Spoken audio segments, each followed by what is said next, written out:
бул мыйзам долбоорубуз окуучулук келишим деп аталат да өзүнүн аты. Анан биз бул жерде 28 жашка чейинки жаштарды өндүрүшкө, иш берүүчүлөргө ишке алууну жеңилдик берели деп атабыз. Анткени азыр жаштарыбыз жумушка кирүүсү кыйын болуп атат. Анан кээ бир жерге ишке барса, алардан стаж сурап атат да.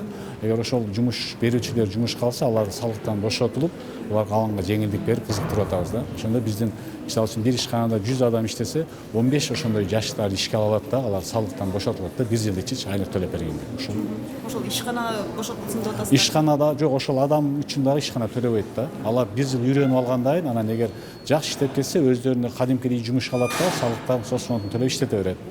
Ушундай мүмкүнчүлүк берели деп атабыз. Анткени биздин жаштарыбыз азыр жумушка орнотуп чоң проблема болуп атат, миграция болуп сыртка чыгып кетип атышат. Демек бул 1 жылга чейин эле экен да? Ооба, 1 жыл ошондой калат. Ошондо жаштар да 1 жыл өзүн көрсөтө алат да. Эгер колунан келип кызыгып ошол жактан аракетиң жакшы, кесипкөй болом деп аракетиң жакшы болсо, ал иш берүүчүлөр өздөрү эле кызыгат дагычы.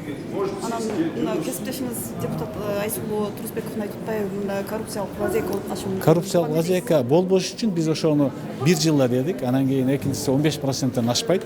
Үчүнчүсү алар айлыгы 10 000 сомдон ашпайт. 10 000 сомго чейин төлөйт деп жаздык.